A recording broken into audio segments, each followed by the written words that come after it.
kembali lagi di acara Mukritalk dengan saya Tasya yang akan memandu acara sampai akhir.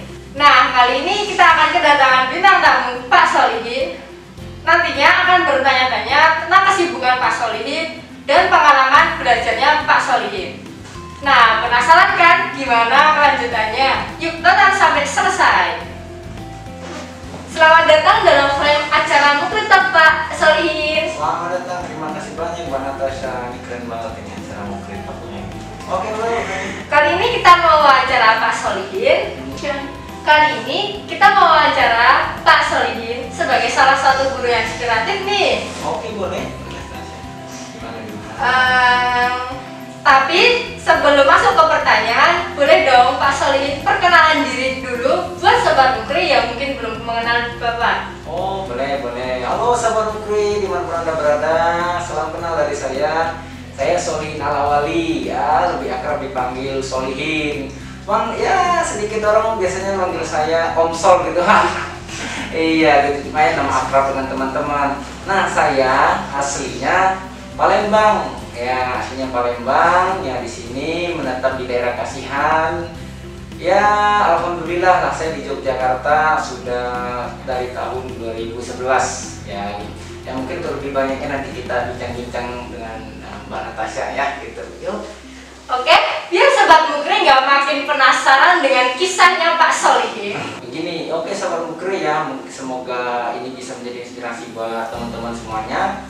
Jadi ada beberapa alasan nih yang membuat Bapak sendiri merantau ke Pulau Jawa. Yang pertama itu mandiri.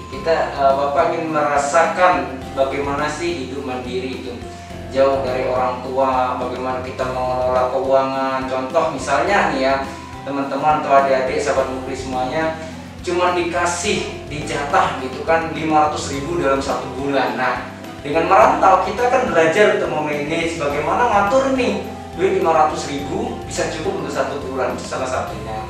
Yang kedua itu melatih mental kita. Mental dalam artian seperti apa? Kita akan terlatih mental kita bertemu dengan orang dengan karakteristik yang berbeda. Contoh misalnya ketemu dengan orang Jawa Timur, Jawa Tengah, ketemu dengan orang yang berbeda karakteristik. Nah, yang paling berkesan adalah karena pasti merantau memang dalam rangka pendidikan, ya ingin belajar, ya menggapai jenjang-jenjang pendidikan sehingga tercapai cita-cita yang Pak Solihin inginkan suatu hari nanti. Kira-kira seperti itu Mbak Natasha. Oh, jadi seperti itu ya Pak Solihin merantau, alasan merantau di Jogja. Ya, salah satunya itu Mbak. Pak Solihin kuliah di mana sih dan mengambil jurusan apa sih Pak? Boleh nggak diceritakan sedikit saja? Oh ya, dulu saya kuliah S1 itu di Universitas Muhammadiyah Yogyakarta tahun 2011 sampai dengan 2014. Jadi saya ini termasuk ya lulusan lumayan lama ini. Ya, lulusan tahun 2015 itu kuliah saya dulu. Jurusannya? Kalau jurusan itu saya jurusannya Pendidikan Agama Islam. Pendidikan Agama Islam, jurusannya Fakultas Agama Islam. Itu maknanya. Oh, jadi seperti itu ya Pak, kuliah jurusan agama dan sebagainya itu. Kenapa Pak Solihin tertarik dengan jurusan keagamaan? Ya, baik. Sebetulnya sih dulu memang harapannya orang tua ya Mbak Natasha. Karena dulu kan eranya dulu orang tua itu berharap bahwa anaknya itu, zaman dulu tuh ada paradigma seperti pemikiran kalau jadi guru itu sudah wow. Nah, tapi alhamdulillah Pak Solihin berpikir berbeda. Kenapa Pak Solihin ambil guru? Karena guru itu pahalanya luar biasa Mbak Natasha. Ketika kita bisa mendidik, membuat seseorang itu menjadi pintar, dia berwawasan yang lebih tinggi, itu pahalanya lebih besar dibandingkan gaji atau setara apapun. Nah, itulah kenapa menjadi seorang pendidik itu keren. Apalagi menurut Pak Solihin, kita mendidik orang memahami sesuatu yang berkaitan dengan agama. Wah, itu luar biasa. Itu Natasha. Oh, jadi seperti itu ya Pak Solihin.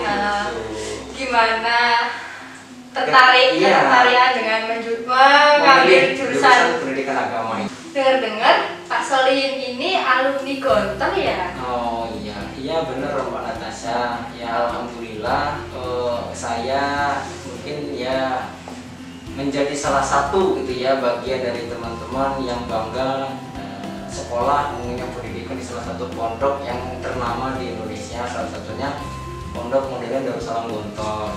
Jadi saya dulu masuk ke Gontor itu tahun 2005 Mbak Natasha, tahun 2005 sampai tahun 2009. Nah, motivasi saya dulu masuk ke Gontor itu juga sangat sederhana Mbak Natasha.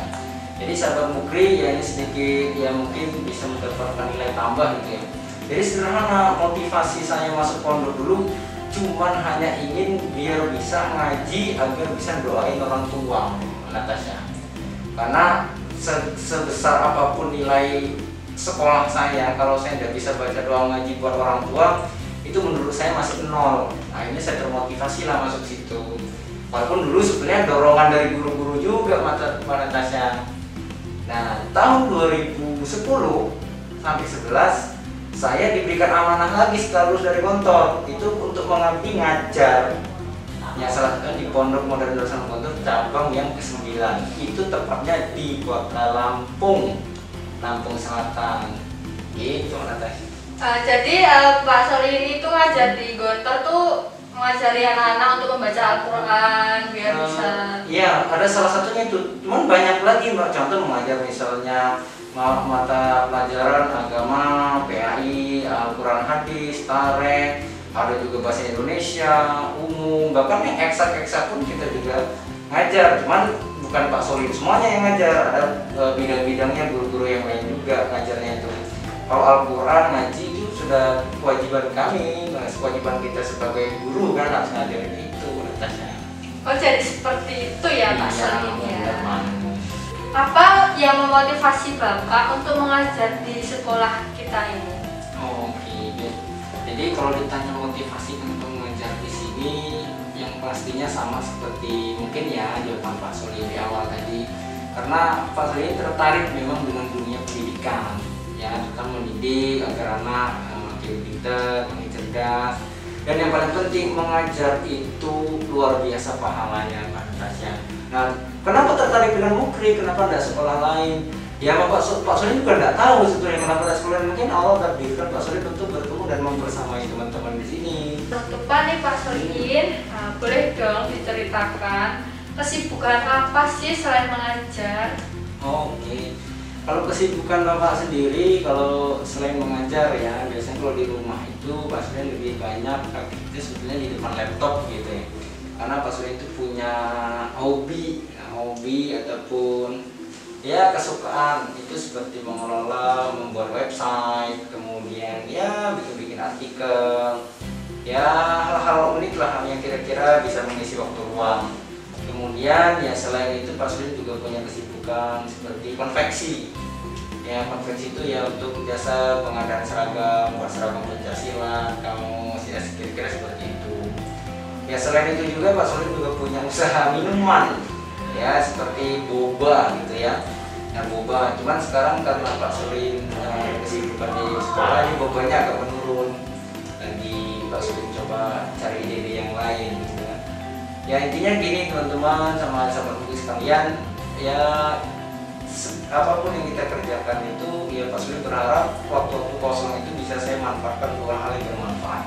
Jangan sampai waktu kita itu terbuang. Nah akhirnya Pak Solihin coba cari kegiatan di luar jam sekolah itu kan pulang. Kalau daripada pulang ke rumah nggak ada kegiatan apa ya, waktu yang Pak Solihin isi gitu Natasha. Jadi itu ya Sobat Mukri, apa sih bukan Pak Solihin selain mengajar di sekolah ini.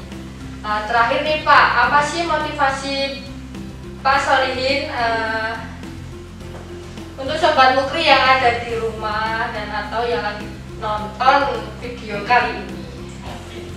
Ya buat Sobat Mukri sekalian yang melihat dan menonton video ini, ya sebetulnya inspirasi mungkin sudah banyak, atau kalau murid-murid di sekolah mungkin udah pernah dengar ya dari Pak Solihin. Ada satu quote yang kata quote yang paling sering Pak Solihin, dan itu saya simpan dalam-dalam, itu quote dari ibu saya, yaitu sekolahmu adalah masa depanmu.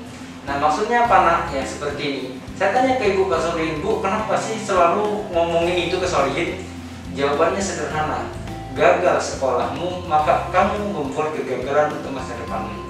Jadi untuk sahabat Mukri sekalian yang nonton, yang masih sekolah, belajar yang bagus, kemudian tingkatkan kreativitas, nilai yang masih buruk ayo digenjot, kemudian apa hobimu tingkatkan, aplikasikan, jadikan sebuah karya, jadilah anak yang berprestasi, bukan hanya nilai tapi juga dalam kreativitas. Kenapa? Semakin kamu berisi, insya Allah kamu akan semakin banyak diminati dan dihargai oleh orang lain. Kenapa? Masa depanmu tergantung oleh dirimu sendiri, bukan karena orang lain. Maka semangat belajar, semangat menggapai masa depan, sampai berjumpa di ketinggian puncak kesuksesan. Saya Solina Lawali dan Natasha, kami semuanya sangat termotivasi untuk menjadi seseorang sukses. Maka kamu juga, Natasha bisa di sini, saya juga bisa di sini karena kami semangat untuk belajar menggapai. Terima kasih Pak Solihin sudah menceritakan pengalaman mengajar di sini dan kesibukan Pak Solihin ya. Dan terima kasih sudah memotivasi untuk Sobat Mukri yang ada di rumah. Terima kasih Sobat Mukri yang sudah menonton video kita hari ini. Saya Natasha dan narasumber Solina Lawali. Pamit undur diri. Sekian dulu episode kali ini. Sampai jumpa di Mukri Talk berikutnya.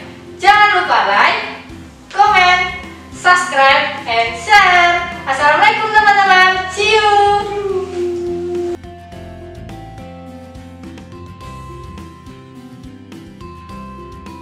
Jadi seperti itu ya Pak, alasan Pak Rizky merantau. Pak Rizky. Pak Rizky di sini. Ini Pak Solman. Maaf nih bro. Bro, maaf bro. Apakah saya harus lepas masker? Biar lebih jelas gitu.